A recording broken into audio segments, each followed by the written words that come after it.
அஸ்ஸலாமு அலைக்கும் வரஹ்மத்துல்லாஹி வபரகாத்துஹு. அல்ஹம்துலில்லாஹ், இறைவனுடைய அருளால் தொடர்ந்து நம்ம குர்ஆனை பார்த்துட்டு வரோம். சூரா யூனுஸ் அப்படிங்கிற இந்த அத்தியாயத்தில் 70 வசனங்கள் வரைக்கும் நம்ம பார்த்துருந்தோம்.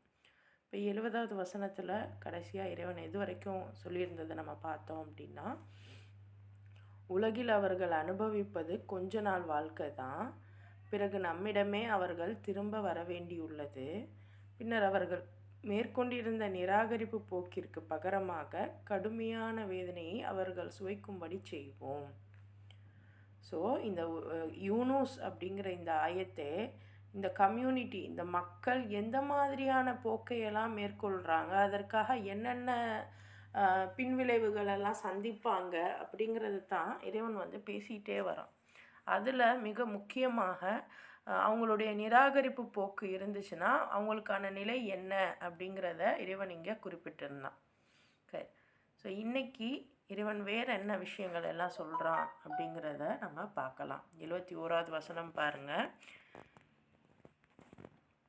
வத்லு அலைஹிம் நபஅ நூஹின் இது கால லிகௌமிஹி யா கௌம இன்கான கபூர அலைக்கும் மகாமி வ ததுக்கீரி பி ஆயாத்தில்லாஹி ஃபஅலல்லாஹி தவக்கல்து வ அஜ்மிஉ அம்ரக்கும் வ ஷுரகாஅக்கும் சும்ம லா யகுன் அம்ருக்கும் அலைக்கும் குமமுன் குமத்தன் சும்மக்ஸூ இலா வலா துன்திரூன். மேலும் நபியே, இவர்களுக்கு நூஹுடைய செய்தியை எடுத்துரைப்பீராக. ஸோ இது வரைக்கும் வந்ததில் இப்போ தான் ஒரு வரலாறை பற்றி இறைவன் பேச போகிறான்.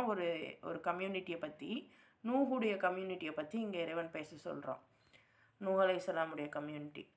ஸோ அவங்க தன்னுடைய சமுதாயத்தினரை நோக்கி கூறினார், என் சமுதாயத்தினரே, நான் உங்களிடையே வாழ்வதையும் அல்லாஹ்வின் வசனங்களை அவ்வப்போது நான் எடுத்துரைத்து நினைவூட்டி கொண்டிருப்பதையும் உங்களால் சகித்து கொள்ள முடியவில்லை என்றால் அறிந்து கொள்ளுங்கள், நான் அல்லாஹ்வையே சார்ந்திருக்கிறேன். நீங்கள் ஏற்படுத்தி கொண்ட கடவுளர்களின் உதவியை பெற்று உங்களுக்கிடையே ஒருமித்த தீர்மானத்திற்கு வாருங்கள். பிறகு அந்த தீர்மானத்தின் எந்த அம்சமும் உங்கள் பார்வையிலிருந்து மறைந்து விடா வண்ணம் அதனை பற்றி நன்கு சிந்தித்து கொள்ளுங்கள். பிறகு அதனை எனக்கு எதிராக செயல்படுத்துங்கள். மேலும் எனக்கு சற்றும் அவகாசம் அளிக்காதீர்கள். இப்போது இன்னைக்கு நம்ம சொல்கிறோம், இந்த உலகமே இப்படித்தான் இருக்குது, முன்ன மாதிரிலாம் இப்போ இல்லை அப்படின்னு.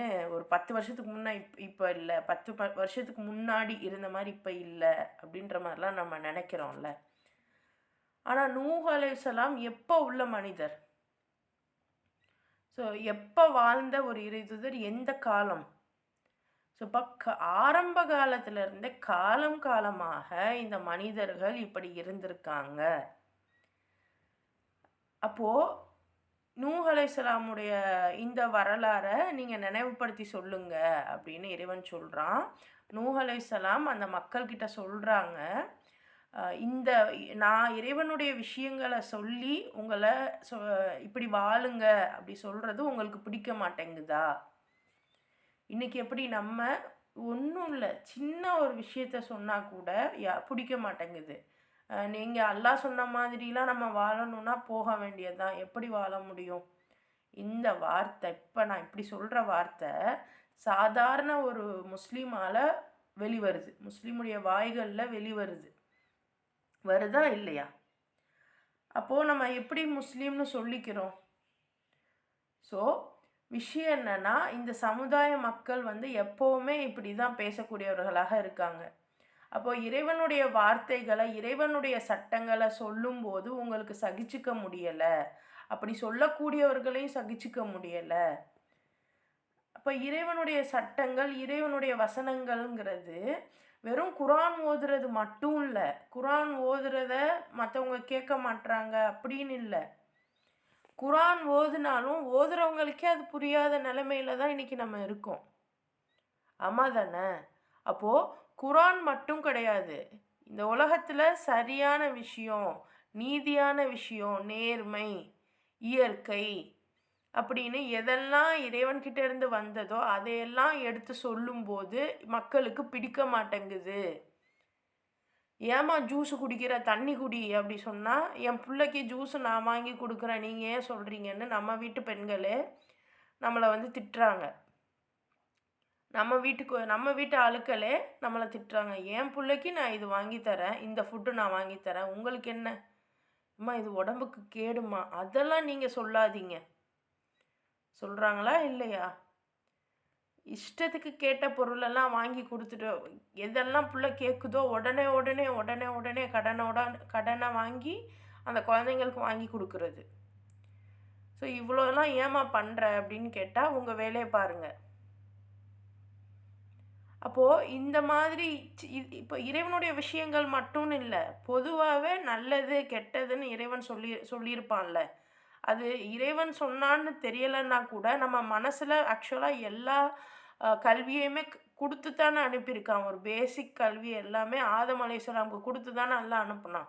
ஸோ அந்த மாதிரி நம்மளுடைய அந்த அந்த இயல்பாகவே நமக்கு வந்து நல்லது இது கெட்டது இதுன்னு தெரியும். அல்லாஹ் அப்படி தான் நம்மளை படைச்சு அனுப்பியிருக்கான்.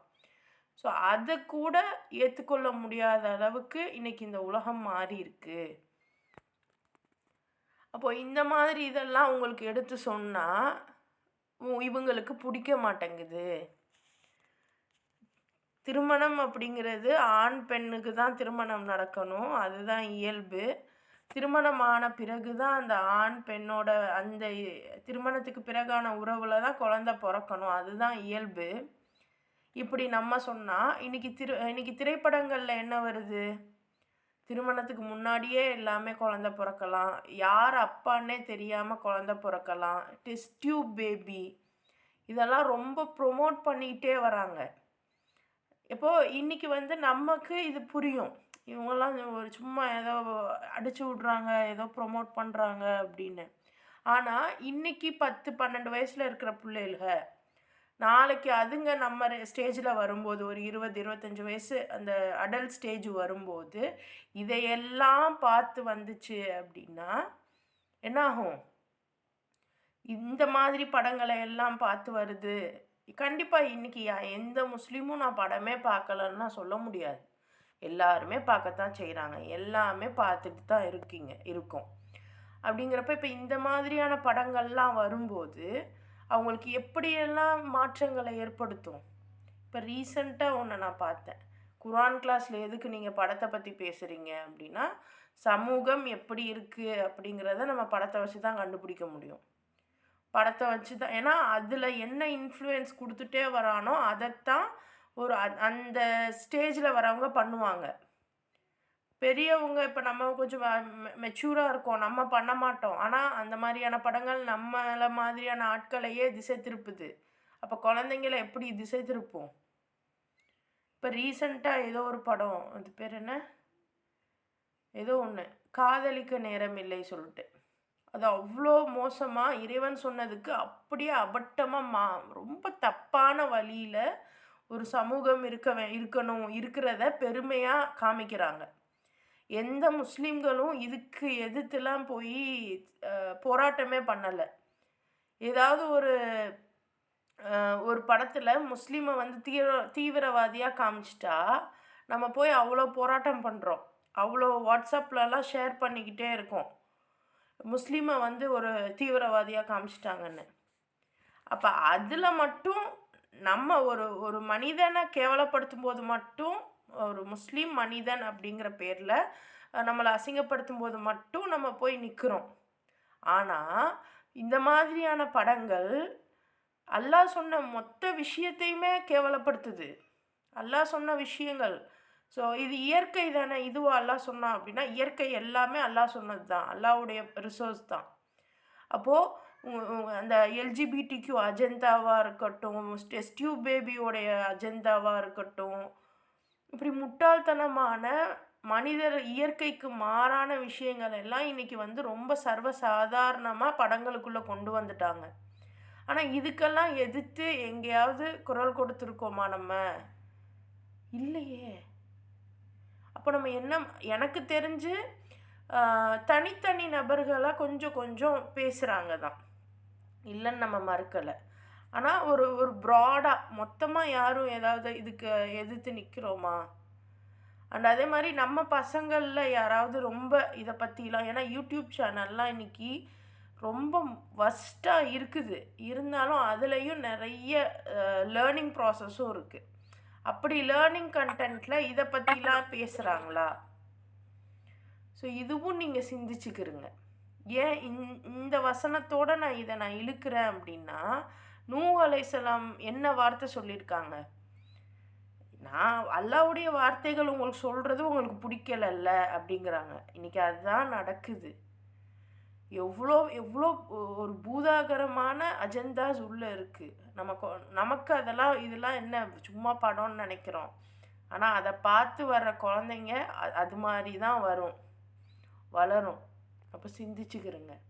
அப்போ ஒவ்வொன்றத்தையும் நம்ம எப்படி கவனித்து எப்படி குழந்தைங்களுக்கு புரிய வைக்கணுங்கிறத யோசிங்க. சரியா? போகிற போக்கில் நான் உங்களுக்கு இதை இன்ஃபார்ம் பண்ணணும்னு நினச்சேன். ஏன்னா இன்றைக்கி ரொம்ப ஏன்னா இன்றைக்கி தான் அதை பற்றி எனக்கு தெரிய வந்தது. ஸோ எனக்கு ரொம்ப கஷ்டமாக இருந்துச்சு.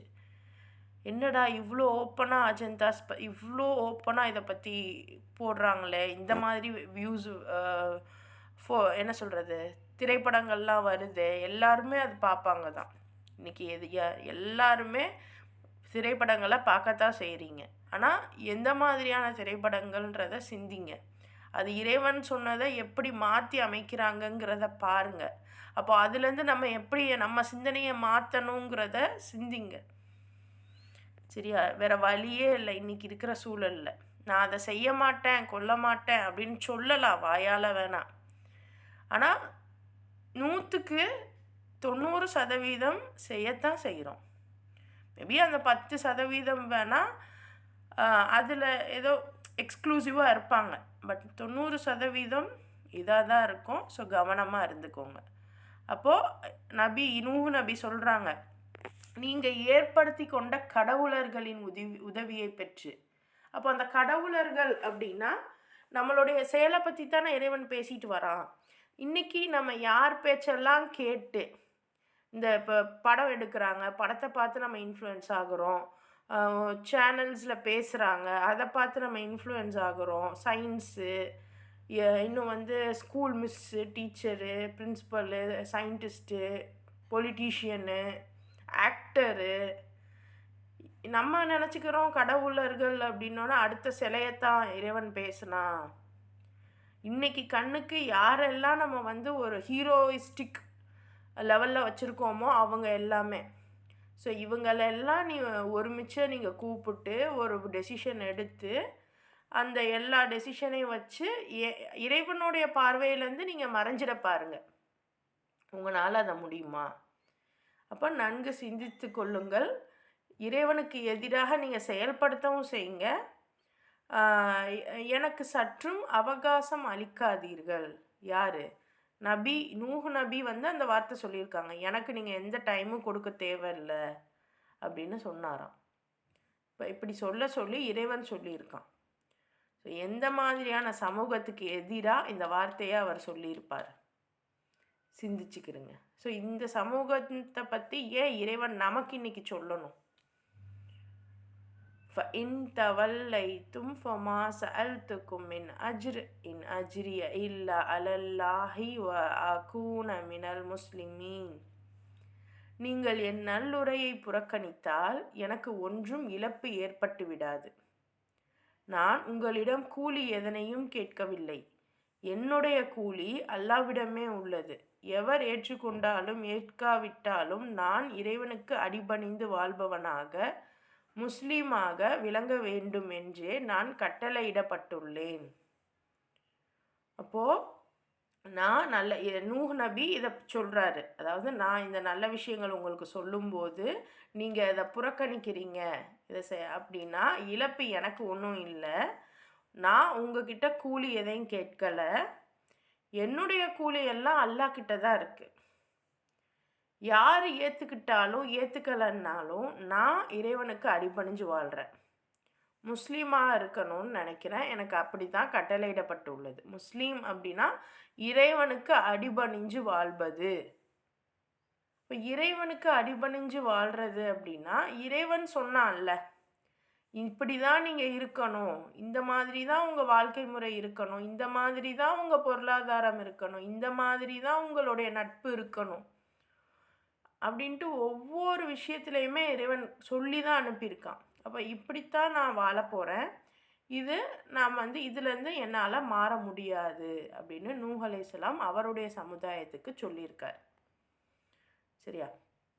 அதுக்கு அவங்க என்ன பண்ணியிருக்காங்க, ஃபகத்தபூஹு ஃபனஜ்ஜைனாஹு வமன் மஅஹு ஃபில் ஃபுல்கி வஜஅல்நாஹும் خلائف وأغرقنا الذين كذبوا بآياتنا فانظر كيف كان عاقبة المنذرين. அப்போ இப்படி சொன்னதுக்கு அவரை பொய்யர் என்று கூறினார்கள். அதன் விளைவாக நாம் அவரையும் அவருடன் கப்பலில் இருந்த மக்களையும் காப்பாற்றினோம். அப்போது இதன் விளைவாக நீங்கள் இவ்வளோ விஷயம் சொன்னப்புறமும் அல்லாஹ் சொன்ன மாதிரி அல்லாஹ்க்கு அடிபணிஞ்சு வாழுங்க அப்படின்னு சொன்னதுக்கு, நீங்கள் பொய்யரு அப்படின்னு சொன்னதுக்கு அப்படின்னா அந்த கூட்டத்தினர் சொல்லிட்டாங்க. இப்போ அதுக்காக இதன் விளைவு என்ன ஆயிடுக்கு, நூஹ் நபியை பொய்யர்னு சொன்னதோட விளைவு, கப்பலில் அவரை நூஹ் அலைஹிஸ்ஸலாமை ஏற்றிட்டு இன்னும் நம்பினவங்களையும் ஏற்றிட்டு அந்த கப்பலில் இருந்தவங்களை மட்டும் இறைவன் காப்பாற்றிருக்கான். ஸோ இதனுடைய வரலாறு நமக்கு தெரியும். ஸோ நூஹ் அலைஹிஸ்ஸலாம் வந்து அவங்களுக்கு வந்து இறைவன் வந்து ஒரு கப்பலை கட்டும்படி கட்டளையிடுவான். ஸோ அதை கட்டி முடிப்பாங்க. முடித்ததுக்கப்புறம் இந்த நூஹ் அலைஹிஸ்ஸலாம் பேச்சை கேட்டு நம்பினவங்க மட்டும் அந்த கப்பலில் ஏறுவாங்க. நம்பாதவங்க அந்த கப்பலில் ஏற மாட்டாங்க. கப்பலில் ஏறினவங்களை மட்டும் இறைவன் காப்பாற்றிருக்கான். இங்கே அவன் தான் சொல்கிறான். அப்போது மேலும் அவர்களை இப்பூமியில் பிரதிநிதிகள் ஆக்கினோம். மேலும் நம் வசனங்களை பொய் என்று கூறிக்கொண்டிருந்த அனைவரையும் மூழ்கடித்தோம். பாருங்கள், எச்சரிக்கப்பட்டிருந்தும் ஏற்றுக்கொள்ளாதவர்களின் கதி என்னவாயிற்று. அப்போது நூஹ் அலைஹிஸ்ஸலாமையும் நம்பிக்கையாளர்களையும் மட்டும் இறைவன் காப்பாற்றிட்டு அந்த சமூகத்தில் உள்ள எல்லாரையுமே அழிச்சிருக்கான், எல்லாரையுமே மூழ்கடிச்சிருக்கான். இன்னைக்கு எந்தெந்த நகரங்கள் மூழ்கி இருக்குங்கிறத நீங்கள் தேடி பாருங்க. எப்படியெல்லாம் அந்த நகரம் முன்னாடி இருந்துச்சு, அந்த நகரத்தோட ஹிஸ்ட்ரியெல்லாம் எடுத்து பாருங்க. அப்படியாப்பட்ட நகரம் எதுக்கு மூழ்கணும்? நம்ம நினைப்போம் அது இயற்கை சீற்றத்தால் அது இப்படி ஆயிடுச்சு. இறைவன் தான் அழிக்கிறான். ஏன்னா அவங்க செஞ்ச அந்த அக்கிரமத்துக்காக. ஸோ வந்து எந்த ஒரு இதையுமே நம்ம வந்து பெருமைப்பட்டுக்கவே முடியாது. நாங்கள் அப்படி இருந்தோம், நாங்கள் இப்படி இருந்தோம், இருந்ததுனால ஆனால் எங்களுக்கு ஏதோ சூழல் நாங்கள் வந்து இப்படி திசை மாறிட்டோம், இவ்வளோ மோசமான நிலைக்கு நாங்கள் வந்துட்டோம் அப்படின்னு சொல்லவே முடியாது. நான் இன்னைக்கு இவ்வளோ மோசமான நிலைக்கு வந்துட்டேன் அப்படின்னா அதுக்கு முழு காரணமும் நானாக தான் இருப்பேன். ஏன்னா நான் செஞ்ச தவறுக்காகத்தான் இறைவன் இந்த மோசமான நிலைக்கு என்னை தள்ளியிருப்பான். இதே தான் உங்களுக்கும் சரி, எல்லாருக்கும் சரி. அப்போது நம்மளுடைய நிலைமையை நம்ம சிந்திச்சு பார்க்கணும். எங்கே நம்ம தப்பு பண்ணியிருக்கோங்கிறத புரிஞ்சுட்டு அதை சரி செய்யணும். அப்போது இறைவனுக்கு மாறாக நம்ம நடந்தோம்னா கண்டிப்பாக நம்ம அழிக்கப்பட்டு தான் ஆவோம், மூழ்கடிக்கப்படுவோம். இன்றைக்கி நம்ம எவ்வளோ மூச்சு முட்டை மூழ்கி தான் இருக்கோம். நமக்கு நிம்மதியாக இருக்க முடியல, ஒரு ரிலாக்ஸாக இருக்க முடியல, ஓடிக்கிட்டே இருக்கோம். எவ்வளோ சம்பாரிச்சாலும் பத்த மாட்டேங்குது. நம்ம ஃபேமிலியோடு ஒன்றாவும் இருக்க முடிய மாட்டேங்குது. அப்போது இதெல்லாம் என்ன, மூழ்கிக்கிட்டு இருக்கோம். எதுக்கு? அல்லாஹ்வுடைய வசனங்களை பொய்ன்னு நம்ம சொன்னதுனால. இப்போ இந்த மாதிரி அவங்க மூழ்கி போனாங்க, இவங்க கதியெல்லாம் என்னாச்சு அப்படின்னு இறைவன் கேட்குறான். சிந்திச்சு பாருங்க. சும்ம பஅஸ்னா மின் பஅதிஹி ருசூலன் இலா கௌமிஹிம் ஃபஜாஹும் பில்பையினாத்தி ஃபமா கானு லியூமினு பிமா கத்தபு பிஹி மின் கபுல் கதாலிக நத்பஉ அலா குலூபில் முஅ்ததீன். பின்னர் நாம் நூஹுக்கு பின்னர் தூதர்கள் பலரை அவரவர்களுடைய சமூகத்தாரிடம் அனுப்பினோம். மேலும் அத்தூதர்கள் அவர்களிடம் மிக தெளிவான சான்றுகளை கொண்டு வந்தார்கள். ஆயினும் எவற்றை முன்னர் பொய்யென கூறி வந்தார்களோ அவற்றை அவர்கள் இப்போதும் ஏற்றுக்கொள்ளவில்லை. இவ்வாறே வரம்பு மீறி செல்வோரின் உள்ளங்கள் மீது நாம் முத்திரையிட்டு விடுகிறோம். அப்போ நூஹு மட்டும் கிடையாது, நூஹு அலைஹிஸ்ஸலாமுக்கு அடுத்தும் நிறைய சமூகத்துக்கு நிறைய நபிமார்களை இறைவன் அனுப்பியிருக்கான். அப்படின்னு பார்த்தீங்கன்னா இன்றைக்கி வந்து நம்ம ஊர்லேயும் சரி எல்லா நாடுகள்லையுமே ஒவ்வொரு நபிமார்கள் வந்திருப்பாங்க. எல்லா நபிமார்களும் வெறும் அரேபிய தீபகற்பத்தை சுற்றியே இல்லை. ஏன்னா இன்றைக்கி குரானில் இருக்கக்கூடிய இந்த நபிமார்களும் கூட அவங்களுடைய வரலாறையும் எடுத்தாலும் கூட அரேபிய தீபகற்பத்தை சுற்றி தான் காமிக்கப்படுது. சுற்றி சுற்றி போனோன்னா ஈரான், ஈராக்கு, பலஸ்தீனு இதுக்குள்ளேயே முடிஞ்சது. சுற்றி ஓமனு இதுக்குள்ளே தான் எல்லாரோடைய இதையுமே நமக்கு காமிக்கிறாங்க. ஆனால் அப்படி கிடையாது. ஏன் அப்போ மற்றவங்கெல்லாம் மனுஷங்க இல்லையா? இறைவன் வந்து எல்லாருக்குமே தான் இறை தூதர்கள் அனுப்பியிருக்கான். அப்போது நம்ம இதுலேயுமே நல்ல நூல்கள் நிறைய இருக்கு இல்லையா? பட் எந்த நூல் யாரால் எழுதப்பட்டதுன்னு நமக்கு தெரியலை. நிறையா குழப்பம் இருக்குது. ஆனால் அதனுடைய பேஸ் வந்து இறை தூதராகத்தான் இருப்பாங்க. அதான் நமக்கு தெரிஞ்சு பைபிள். இதுவே பார்த்திங்கன்னா ஈசா அலைஹிஸ்ஸலாமுக்கு வந்த அந்த இஞ்சில் வேதமே பார்த்திங்கன்னா என்னாச்சு, அவங்க இஷ்டத்துக்கு மாற்றி எழுதியிருக்காங்க. புதிய ஏற்பாடு வச்சுருக்கிற எல்லாருக்கும் தெரியும், புதிய ஏற்பாடு இன்றைக்கி சூழல் தகுந்தாப்புல மாற்றி எழுதப்பட்டிருக்குன்னு தான் எல்லாரும் சொல்லுவாங்க. அப்போ அது மட்டும்தான் நமக்கு தெரியும். ஆனால் அது மட்டும்தான் இறை தூதர்களால் வந்த இறை தூதரால் கிடைச்ச அந்த வேதமா அப்படின்னு பார்த்திங்கன்னா நமக்கு தெரிஞ்ச வேதம் அது. அது இல்லாமல் நிறைய சுகுஃபுகள் கிடைக்கப்பட்டிருக்கு. நிறைய சுகுஃபுகள் அப்படின்னா ஏடுகள், ஓலைச்சுவடிகள் எதுவாக வேணாலும் இருக்கலாம். இப்போ நிறைய நபிமார்கள் இந்த உலகத்தில் வந்திருக்காங்க எல்லா சமூகத்துக்குமே. அப்போது அதை நம்ம புரிஞ்சுக்கணும். எல்லா சமூகமும் என்ன பண்ணியிருக்காங்க, எல்லா நபிமார்களையும் பொய்யர்கள் தான் சொல்லியிருக்காங்க. அப்போது காலமாக வரம்பு மீறிக்கிட்டே தான் இருந்திருக்காங்க. அப்படி வரம்பு மீறவங்களுக்கு இறைவன் வந்து முத்திரையிட்டு இருக்கான்.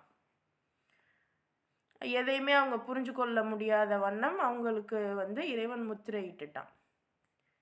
அடுத்து சும்ம பஅஸ்னா மின் பஅதிஹிம் மூசா வ ஹாரூன வ இலா ஃபிர்அவுன வ மலஇஹி பிஆயாத்தினா ஃபஸ்தக்பரு வ கானு கௌமம் முஜ்ரிமீன். பின்னர் அவர்களுக்கு பிறகு மூசா மற்றும் ஹாரூனை. ஸோ ஃபஸ்ட்டு நூஹ் அலைஹிஸ்ஸலாமை சொல்லிவிட்டு அடுத்து நிறைய தூதர்கள் வந்தாங்க. ஆனால் இந்த மனிதர்கள் அவங்களுடைய சமூகத்தினர் வந்து பொய்யர்கள் தான் சொல்லியிருக்காங்க. ஸோ அதுக்கப்புறம் வந்து மூசாவையும் ஹாரூனையும் ஃபிரௌனுடைய சமூக பிரமுகர்களிடமும் நம்முடைய சான்றுகளுடன் அனுப்பி வைத்தோம். ஆனால் அவங்க என்ன பண்ணுறாங்க, தற்பெருமை கொண்டதோடு குற்றம் புரியும் கூட்டத்தினராக இருந்தனர். நூஹுடைய சமூகம் நிராகரிக்கும் கூட்டத்தினராக இருந்தாங்க. அவரை பொய்யர்னு சொல்லிக்கிட்டு இருந்தாங்க. மூசா மற்றும் ஹாரூனோட சமூகம் வந்து ஃபிரௌனுடைய கூட்டத்தாருக்கு போனாங்க. அவங்க என்ன பண்ணுறாங்க, தற்பெருமை அடிச்சுக்கிட்டு இருந்தாங்க. இன்னும் வந்து குற்றம் புரியக்கூடிய கூட்டத்தினராக இருந்திருக்காங்க. ஃபலம்மா ஜாஅஹுமுல் ஹக்கு மின் இந்தினா காலு இன்ன ஹாதா லசிஹ்ரும் முபீன். எனவே நம்மிடமிருந்து சத்தியம் அவர்களிடம் வந்தபோது திண்ணமாக இது வெளிப்படையான சூனியம் என்று கூறினார்கள். ஃபிரௌனுடைய கூட்டத்தின் எப்படி இருந்திருக்கு அப்படின்னா தற்பெருமை. இன்றைக்கி நம்மளும் தான் தற்பெருமை அடிச்சுக்கிறோம். ஒரு கரெக்டாக ஒரு 5 வேளை தொழுதுட்டோம் அப்படின்னா அந்த 5 வேளை தொழுததை 50 பேர்கிட்ட சொல்லியிருப்போம். அதில் மட்டும் வராது. என் பிள்ளை இப்படி, என் பிள்ளை அப்படி, என் பிள்ளை இவ்வளோ படிச்சிருக்கான், அவ்வளோ படிச்சிருக்கான். அந்த புள்ள வந்து இந்த குரானை ஓதுதுன்னு சொல்கிறது கூட நம்ம பெருமை. என் புள்ள இந்த படிப்பு படிக்குதுங்கிறது கூட பெருமை. எதுவுமே பெருமையே கிடையாது. நீங்கள் எவ்வளோ பெரிய படிப்பு படித்தாலும் எவ்வளோ எவ்வளோ பெரிய வேலை பார்த்தாலும் எதுவுமே பெருமை வராது. ஏன்னா எல்லா பெருமையுமே இறைவனுக்கு உரியது. நீங்கள் அல்ஹம்துலில்லான்னு சொல்கிறீங்க, ஆனாலும் நம்ம என்ன பண்ணுறோம், நம்மளுடைய பெருமைகளை சொல்லிக்கிட்டு தான் இருக்கோம். அல்லாஹ்வுடைய பெருமையை சொல்லலை இங்கே எங்கேயுமே. அப்போது இந்த ஃபிரௌனுடைய கூட்டம் வந்து ரொம்ப தற்பெருமையுடையதாக இருந்துச்சு. அப்போ இறைவனுடைய இந்த சத்தியம், இந்த உண்மை, ஹக்கு வரும்போது அவங்க என்ன சொல்கிறாங்க, இந்த உண்மை எல்லாமே சூனியம் அப்படின்னு சொல்கிறாங்க. சூனியம் அப்படின்னு சொல்கிறாங்க. இப்போ நம்ம வந்து நீங்கள் வந்து எவ்வளோ பெரிய படிப்பு படிச்சிருந்தாலும் அதனால உங்களுக்கு எந்த பெருமையும் இல்லை அப்படின்னு சொன்னால் அதை நம்ம ஏற்றுப்போமா? நமக்கு எவ்வளோ கோபம் வரும். அதே தான். ஸோ இந்த மாதிரிலாம் வரும்போது சூனியம் அப்படின்னு சொல்கிறாங்க. நூஹ பொய்யர்னு சொன்னாங்க, மூசா வந்து சூனியம்னு சொல்லிட்டாங்க. சரியா? கால மூசா அத்தகூலூன லில் ஹக்கி லம்மா ஜாஅக்கும் அசிஹருன் ஹாதா வலா யுஃப்லிஹுஸ் சாஹிரூன். மூசா சொல்கிறாரு, சத்தியம் உங்களிடம் வந்த பிறகு அதை பற்றியா இவ்வாறு கூறுகிறீர்கள்? இது என்ன சூனியமா? உண்மையில் சூனியக்காரர்கள் வெற்றி பெறுவது இல்லை. இப்போ மூசா சொல்கிறாரு, நீங்கள் என்ன உங்களுக்கு உண்மை தெரிஞ்சப்புறமும் இது சூனியம்னு நீங்கள் சொல்கிறீங்க. சூனியக்காரர்கள் வந்து எங்கேயாவது வெற்றி பெற்று நீங்கள் பார்த்துருக்கீங்களா? இது என்ன உங்களுக்கு சூனியமா அப்படின்னு கேட்குறாரு. காலு அஜித்தனா லிதல்ஃபிதனா அம்மா வஜதனா அலைஹி ஆபாஅனா வதகூன லகுமல் கிப்ரியாஉ ஃபில் அர்த் வமா நஹ்னு லகுமா பிமுஃமினீன். அதற்கு அவர்கள் பதில் கூறினார்கள், எங்கள் முன்னோர்கள் எந்த வழியில் வாழ்ந்திட கண்டோமோ அந்த வழியிலிருந்து எங்களை திருப்பிவிட வேண்டும். மேலும் இப்புவியில் உங்களுடைய மேலாதிக்கம் நிலை நாட்டப்பட வேண்டும் என்பதற்காகவா நீர் எங்களிடம் வந்திருக்கிறீர்? ஆகவே உங்கள் இருவரையும் நாங்கள் நம்பவே மாட்டோம். இப்போ இவங்க சொல்கிற 2 விஷயம் பாருங்கள். ஒன்று, எங்கள் முன்னோர்கள் இப்படிலாம் வாழ்ந்தாங்க, அதை நீங்கள் மாற்ற சொல்கிறீங்க. 2வது, இப்போ நாங்கள் உயரத்தில் இருக்கோம், ஆனால் நீங்கள் என்ன சொல்கிறீங்க, எங்களெல்லாம் பெருமை பேசக்கூடாது, அல்லாவை தான் பேசணுங்கிறீங்க. அப்போது இவங்க வந்து அல்லாவுடைய பிரதிநிதிகளாக இந்த நபிமார்கள் வரும்போது அப்போ நீங்கள் சொல்கிற மாதிரி நடக்கணுமா? விஷயம் புரியுதா? அதாவது இப்போ நபிமார்கள் யாருமே அவங்க மனசுக்கு தோன்றதை மக்களை செய்ய சொல்ல மாட்டாங்க. அல்லாஹ் அங்கேருந்து வகி கொடுப்பான், கட்டளை இடுவான், அதைத்தான் வந்து அவங்க செய்வாங்க. பட் அது செய்யும்போது அந்த கிரெடிட் வந்து யாருக்கு போகும்னா நபிமார்களுக்கு போகும். ஆனால் நபிமார்கள் யாரும் அந்த கிரெடிட்டை தனக்குன்னு நினச்சிக்க மாட்டாங்க, அது இறைவனுக்குன்னு தான் நினப்பாங்க. பட் இந்த மக்கள் எப்படின்னா எல்லா கிரெடிட்டும் அவங்களுக்கு போகணும், அவங்க அது எனக்கு தான் சொந்தம்னு பெருமைப்பட்டுப்பாங்க. ஸோ இந்த மக்கள் வந்து இந்த மாதிரி கிரெடிட்ஸ் எதுவும் எங்களுக்கு வரக்கூடாதா, உங்களுக்கே போகணுமா, நாங்கள் இதெல்லாம் செய்ய மாட்டோம், நம்ப மாட்டோம். தற்பெருமை, எங்களுடைய பெருமையை நாங்கள் வந்து விட்டு கொடுக்க மாட்டோம். எங்கள் முன்னோர்கள் எப்படி இருந்தாங்களோ அப்படி தான் நாங்கள் இருப்போம். இன்றைக்கி இஷ்டத்துக்கு கண்டதை சொல்லிக்கிட்டு நாங்கள் வந்து பெரியாரிஸ்ட், நாங்கள் வந்து ஃபெமினிஸ்ட், நாங்கள் வந்து பகுத்தறிவாளர்கள் அப்படின்னு சொல்லிட்டு என்னென்னமோ சொல்லிக்கிட்டு இருக்காங்க. எங்கள் முன்னோர்கள் இப்படி தான் இருந்தாங்க, எங்கள் முன்னோர்கள் அப்படி தான் இருந்தாங்க. இன்னும் வந்து இன்னும் ரொம்ப மோசமான விஷயங்களும் சொல்கிறாங்க. ஸோ கவனமாக இருந்துக்கங்க. யார் என்ன சொன்னாலும், என்னோட முன்னோர்கள் அப்படின்னு சொன்னாலும் நீங்கள் கவனமாக இருந்துக்கங்க. எதை தேர்ந்தெடுக்கணுங்கிறத பார்த்து தேர்ந்தெடுங்க. சரியா? ஸோ இவங்க வந்து நாங்கள் நம்பவே மாட்டோம் அப்படின்னு சொல்கிறாங்க. வகால ஃபிர்அவுனு தூனி பிகுல்லி சாஹிரின் அலீம். மேலும் ஃபிரௌன் கை தேர்ந்த சூனியக்காரர்கள் அனைவரையும் என்னிடம் அழைத்து வாருங்கள் என்று தன்னை சேர்ந்தவர்களிடம் கூறினான். ஸோ இவரை சூனியக்காரர்னு சொல்லிட்டான். அப்போ கை தேர்ந்த சூனியக்காரர்கள் எல்லாம் என்கிட்ட கூப்பிட்டு வாங்கன்னு இந்த ஃபிரௌன் சொல்கிறான். ஃபிரௌன் யார் அப்படின்னு பார்த்தீங்கன்னா பரோவா மன்னன். நம்ம இன்னைக்கு வந்து இந்த கிளியோபட்ரா இவங்களை பற்றிலாம் கேள்விப்படுறோம்ல, இந்த ரோம சாம்ராஜ்யத்தில் இருக்கக்கூடிய மன்னர்கள். ஸோ அவங்க எல்லாருமே தான் ஃபிரௌன்னு கூறப்படுவாங்க. அதில் நபி மூசா அலைஹிஸ்ஸலாம் காலத்தில் இருந்த ஒரு பரோவா மன்னன் தான் ஃபிரௌன். ஓகேவா? அப்போ அவன் என்ன பண்ணுறான், கை தேர்ந்த சூனியக்காரர்களை கூட்டிகிட்டு வரான். கூட்டிகிட்டு வர சொல்லி அங்கே இருக்கிற ஆட்களுக்கு வந்து கட்டளையிடுறான். இப்போ ஃபலம்மா ஜா அஸ்ஸஹரத்து கால லஹும் மூசா அல்கு மா அன்தும் முல்கூன். சூனியக்காரர்கள் வந்தபோது மூசா அவர்களை நோக்கி, நீங்கள் எரிய இருப்பவற்றை எரியுங்கள் என்றார்.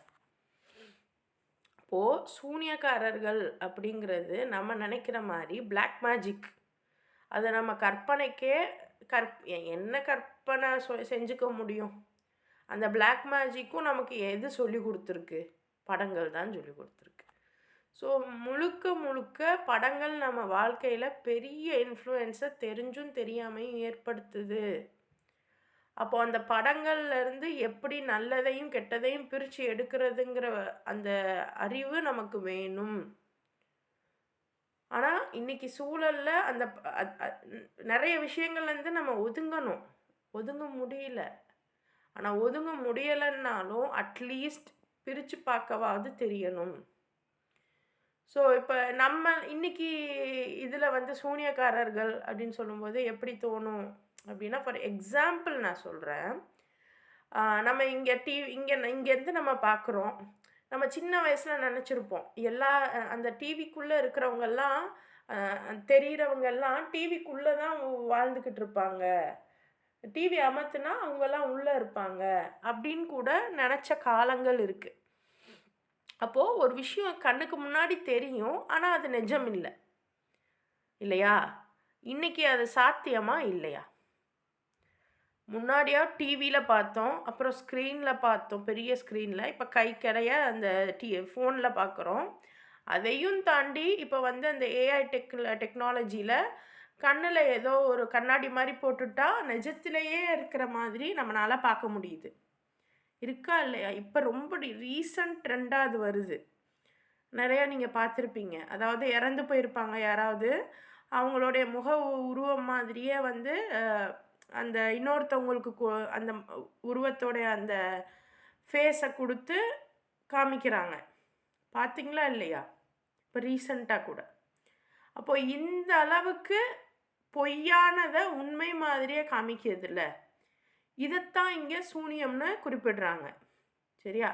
ஸோ இந்த மாதிரி இன்றைக்கி நமக்கு இது, அன்னைக்கு அது எப்படி இருந்துச்சோ. ஸோ சூனியம்ங்கிறது என்னென்னா இல்லாததை இருக்கிற மாதிரி காமிக்கிறது.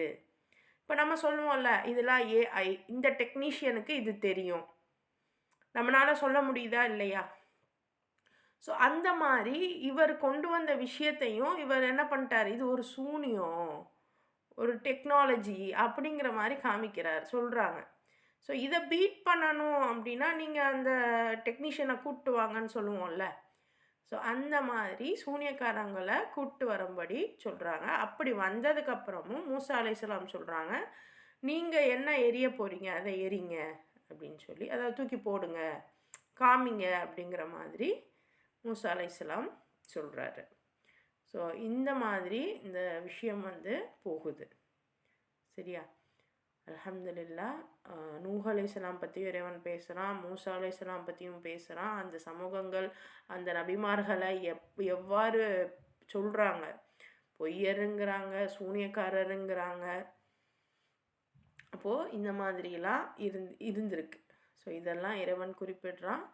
ஏன் குறிப்பிடுறான் அப்படின்னா, அப்போ தான் நம்ம புரிஞ்சுப்போம் எந்த மாதிரியான சமூகமாக நம்ம இருந்திருக்கோம், இப்போ நம்ம இருக்கிறோம் அப்படிங்கிறத நம்ம புரிஞ்சுக்கிடணும் அப்படிங்கிறதுக்காக.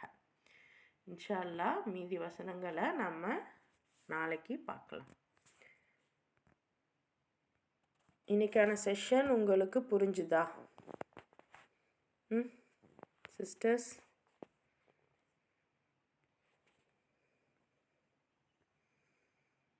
இருக்கீங்களா? இந்த சினிமாங்கிறது வந்து நீங்க சொன்ன மாரி நம்ம இப்ப சின்ன பிள்ளையா இருக்கும்போது நெறைய நம்ம அதுல பார்த்திருப்போம். ஆனா, அதனுடைய இது வந்து எந்த அளவுக்கு மிகைப்பா வந்திருக்கு அப்படிங்கிறது நம்ம இப்ப பார்க்கும்போது நமக்கு தெரியுது அதனோடது. நீங்க சொன்ன மாரி இப்ப நம்ம வந்து பார்க்கறதுக்கு நம்மளுக்கு ஓரளவுக்கு புரிதல் ஆனா இப்ப நம்ம குழந்தைங்க வந்து சின்ன பிள்ளைங்களா இருக்கிறாங்க. அப்படிங்கும்போது அந்த குழந்தைங்களோட வளர்ச்சி வந்து எப்படி இருக்குங்கிறதையும் ரொம்ப தெளிவா நீங்க வந்து சொன்னீங்க.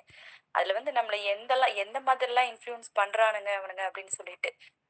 ஒரு அதத்தான் நான் யோசிக்கிறேன். நம்ம சின்ன புள்ளையில பார்க்குற ஒரு விஷயங்கள் அப்படிங்கும்போது, இப்ப பார்க்கும்போது அது நம்மளால நெனச்சு கூட பார்க்க முடியல. அந்த அளவுக்கு ரொம்பவே ஒரு மோசமான ஒரு நிலைய வந்து நம்ம மேல திணிச்சிட்டு இருக்காங்க. அதாவது ஒரு நம்மள அறியாமயே நம்ம அந்த பாவத்துக்குள்ள வந்து கொஞ்சம் கொஞ்சமா நம்மளே வந்து நம்மள கொண்டு போற மாதிரியான ஒரு சமூகத்த வந்து அவனுங்க வந்து உருவாக்கிட்டு இருக்கிறாங்க.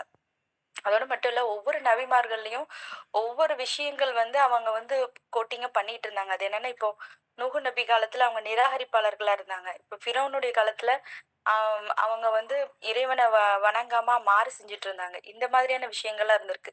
சில பேர் வந்து மோசமான செயல்கள்ல ஈடுபட்டுட்டு இருந்தாங்க. ஆனா இப்ப இருக்க துனியா வந்து இது ஒட்டுமொத்த உலகமாவே மாறி இருக்கிற மாதிரி என்னோட பார்வையில வந்து எனக்கு ஒவ்வொரு விஷயத்தையும் பார்க்கும்போது வந்து தெரியுது. நிச்சயமா இதன பத்தின ஒரு நல்ல ஒரு ஒரு புரிதல் வந்து நீங்க வந்து குடுத்துட்டு இருக்கீங்க. ஜஸாக்கல்லா ஹைர் சிஸ்டர். உண்மையிலேயே ரொம்ப ஒரு அழகான ஒரு இது வந்து புரியுது. அல்ஹம்துலில்லா. இப்போ நம்ம சோஷியல் இன்ஜினியரிங் கிளாஸ்லயும் பாருங்களேன், நமக்கு எப்படியோ சில விஷயங்கள நம்ம மனசுல பதிய வச்சுட்டாங்க. அதுலேருந்து நம்ம மீள்றோம் அப்படின்னு சொல்லிட்டு தான் வரோம். அப்போ அப்படி அந்த விஷயங்கள்லாம் எப்படி பதிய வச்சிருக்காங்க அப்படின்னா, நம்ம சின்ன பிள்ளையா இருக்கும்போது, நம்ம பார்த்த படங்கள்ல அதெல்லாம் வந்துச்சு. ஸோ, அதனால நம்ம பார்த்த படங்கள்ல தான அந்த ஃப்ரெண்டுனா இப்படி, அ கொ அம்மா, அப்பானா இப்படி தான் இருக்கணும். குழந்தைங்கன்னா இப்படி தான் இருக்கணும். இதெல்லாம் வந்து ஒவ்வொரு படங்கள்லயும், ஒவ்வொரு நாடகங்கள்லயும் நமக்கு சொல்லிட்டே வந்தாங்க. அப்ப அத பார்த்து, பார்த்து, பார்த்து நம்ம மைண்ட் அப்படியே ஃபிக்ஸ் ஆயி, இன்னைக்கு நம்ம ஒரு சில விஷயங்கள் மாத்த முடியாம இருக்கோம். இல்லையா? ஏத்துக்கிறவே முடியல நம்ம மனசுக்கு. அந்த மாரி தான் நம்ம குழந்தைங்களுக்கு அடுத்த ஒரு கட்டமா வந்து நிக்கும். ஸோ, அ எப்பவுமே இது நடந்துக்கிட்டே தான் இருக்கு. ஒவ்வொன்னும் ஒவ்வொரு டைம்க்கு அது அது கொஞ்சம் அப்டேட் ஆகுது. அவ்வளோதான். ஸோ, ஆரம்பத்துலேருந்தே இது இருக்கு தான். எஸ். அத நம்ம புரிஞ்சுக்கிறணும். சொன்ன மாரி நூஹ் அலைஹிஸ்ஸலாம் காலத்தில ஒரு மாதிரி இருந்தாங்க. அ நிராகரிச்சுக்கிட்டு இருந்தாங்க. இவரு மூசா அலைஹிஸ்ஸலாம் காலத்தில தற்பெருமை அடிச்சுக்கிட்டு இருந்திருக்காங்க. அல்லாஹ் வந்து அதுக்கு இடைப்பட்ட எத்தனையோ நபிமார்கள் இருந்தாலும், டைரக்ட்டா நூஹ் அலைஹிஸ்ஸலாம்க்கு அடுத்து மூசா அலைஹிஸ்ஸலாம பேசுறான் அப்டின்னா, அப்ப இவங்க 2 பேத்துக்கும் ஒரு ஒரு கனெக்டிவிட்டி இருக்கு. ஸோ குரானுக்குள்ள நம்ம இப்படியெல்லாம் சிந்திக்கணும். ஸோ இது ஒரு பேசிக் இப்போ தான் நம்ம குரானை ஓதுறோம் அப்படிங்கிறதுனால, போற போக்குல அத நம்ம பார்த்துக்கிட்டே போவோம். சரியா? இன்ஷா அல்லாஹ் போக போக இன்னும் நம்ம கத்துக்கிருவோம். எஸ். வேற யாராவது சொல்லணுமா ஏதாவது? ஹாஜிராமா? அஸ்ஸலாமு அலைக்கும்மா. அஸ்ஸலாம். யாரெல்லாம் நம்ம முன்னோர்கள் வந்து அத செஞ்சாங்க, இத செஞ்சாங்கன்னு செய்றாங்களோ, அந்த மாரி வந்து நான் அப்படிதான் செய்வேன்னு சொல்றவங்கள்ட்ட இருந்து நம்ம பார்த்து நடந்துக்கணும்னு சொன்னீங்க. அது வந்து இப்ப இப்ப இருக்க காலகட்டத்துல பார்த்தீங்கன்னா, அது ரொம்பவே இதா இருக்குங்கம்மா. நம்ம கிராமத்துல நாங்க இருந்ததுனால தெரியும். எது சொன்னாலும் அவங்க ஏத்துக்கவே மாட்டாங்க. ஐயோ! அது வந்து பிடிச்சுக்கும், இது வந்து பிடிச்சுக்கும். எங்க முன்னோர்கள் செஞ்ச மாரி செய்யலனாக்கா எங்கள சாமி குத்தம் பிடிச்சுக்கும் அப்படின்னு சொல்லி, நான் கண்ணு முன்னாடியே நெறைய பேத்துக்கிட்ட பேசியிருக்கேங்கம்மா.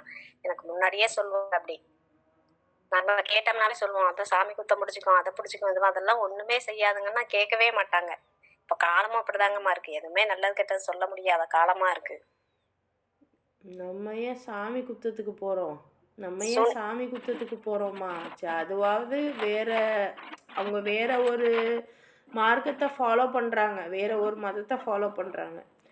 நீங்க இஸ்லாமியர்களா இருந்தாலுமே, இஸ்லாமியர்கள்ட்டயே போயிட்டு, நீங்க ஏன் இவ்ளோ அதாவது அவங்க ரொம்ப கஷ்டப்படுவாங்க. கடன உடன வாங்கி கல்யாணம் பண்ணுவாங்க. கடன உடன அந்த அ ந வட்டி வாங்கி, மௌத்தா போனா அதுக்கு ஏதோ சில சடங்கு, அப்புறம் சில விருந்து, ஏதோ ஃபாத்தியா, காசு இருந்து நீங்க எல்லாரையும் கூப்பிட்டு வச்சு பண்றீங்கன்னா, அது அல்ஹம்துலில்லாஹ். காசு இல்லாமல் வட்டி வாங்கி கம்பல்சரி செய்வாங்க. ஏன்னா அது எங்கள் அப்புறம் முன்னோர்கள்லாம் எங்க செஞ்சுருக்காங்க அப்படின்னு சொல்லுவாங்க. இது இருக்கா இல்லையா? இருக்குங்கம்மா. இப்ப இருக்குங்கம்மா. எங்க நாத்தனார் வீட்ல கூட மௌத்தாயிட்டாங்க. நாத்தனார் மௌத்தாயிட்டாங்க. அதுக்கப்புறம் தான் கடன வாங்கிக்கிட்டு அதையும் இதையும் செய்றாங்க. ஆனா நான் போகவே இல்லைங்கம்மா. இது மாதிரிலாம் ஏன் செய்றீங்க? கஷ்டப்படுறீங்க. எதுக்கு இப்படி செய்றீங்க? போகாதீங்க. இது மாதிரிலாம் செய்யாதீங்க அப்படின்னு சொல்லிட்டு நான் போகலங்கம்மா. ம். ஏன் அப்போ இப்படி கஷ்டப்படு அப்போ வந்து நம்ம சொல்லும்போது, இப்போ இவங்களுக்காவது இப்போ ஹிந்துஸுன்னு நீங்க சொன்னீங்க. அப்ப அவங்களுக்கு நம்ம எத்தி வச்சுட்டோம். அல்லாவோட இத நம்ம குடுத்துட்டோம். அப்ப ஆனா ஒரு நாள்ல ஒரு நாள் அவங்க புரிஞ்சுப்பாங்க. அவங்க ஹிந்துஸா இருந்தாலும், அவங்க வந்து வாழ்க்கையா அதாவது அவங்க வந்து இவ்ளோ கடனெல்லாம் வாங்கி செய்ய மாட்டாங்க. ஆனா அதிகமா பார்த்த வரைக்கும், இந்த நெறைய விஷயங்கள் வந்து அல்லாவுக்கு அப்படியே கொஞ்சம் மாறு செய்றது வந்து நம்ம தான் அதிகமா செய்றோம். அவங்க வந்து சில தவறுகள் செய்றாங்க. அவங்களுக்கு அல்லாஹ் ஹிதாயத்த குடுத்து மாத்த வாய்ப்பு இருக்கு. அவங்களுக்கு சரியான ஒரு லீடர் வந்தா, அவங்கலாம் மாறுவாங்க. ஆனா நமக்கு லீடர் இருந்தும், அந்த மார்க்கம் இருந்தும் நம்ம வந்து அத ஃபாலோ பண்ணல. அப்ப அவங்கள விட நம்ம தான் அதிகமா ஃபெயில் ஆவோம். யோசிச்சு பாருங்க. டியூஷன் வச்சு ஸ்கூல் மட்டும் போற. ஸ்கூலுக்கு போயும் டீச்சர் ஒழுங்கா நடத்தல அப்டின்னா கூட, நீ ஃபெயில் ஆனாலும், ஏதோ கொஞ்சம் கொஞ்சம் பாஸ் மார்க் போட்டு உன்ன பாஸ் பண்ண முயற்சி பண்ணுவாங்க. நீ ஸ்கூலும் நல்ல பெஸ்ட் ஸ்கூலு, பெஸ்ட் டீச்சரு. இதுல டியூஷன் வேற அனுப்பியிருக்கு முஸ்லீமுக்கு. அப்ப நமக்கு கிடைக்கலன்னா, இப்ப என்ன நெலைம சொல்லுங்க? எஸ். அப்ப இப்படித்தான் இருக்காங்க. அப்ப இதுலேருந்து நம்ம வெளிய வரணும். இன்ஷா அல்லாஹ். சொன்னாலும் கேட்கலன்னாலும், நம்ம சொல்ல வேண்டியது நம்ம கடமை. நபிமார்கள் சொன்னதையே கேட்கல. இப்ப நம்ம சொன்னத கேட்பாங்கன்னு நம்ம வந்து நெனைக்க முடியாது. பட் சொல்றது நம்ம கடமை. அவ்வளோதான். எஸ். இன்ஷா அல்லாஹ். நம்மளுமே நம்மளுடைய நடவடிக்கைகளையும், எண்ணங்களையும் சீர்படுத்தணும் அப்படின்னு நியத் வைப்போம். ஏன்னா நம்மளும் எந்த அளவுக்கு பெர்ஃபெக்ட்டா இறைவன் சொல்றத கேட்குறோம் சொல்லுங்க. இன்ஷா அல்லாஹ் எல்லாரும் இந்த குர்ஆன் ஓத ஓத நமக்கு ஒரு நல்ல படிப்பினை இறைவன் தரணும் அப்படிங்கிற துவா பண்ணிப்போம். ஓகேம்மா. வேற யாராவது ஏதாவது சொல்லணுமா? சரி. அல்ஹம்துலில்லாஹ்.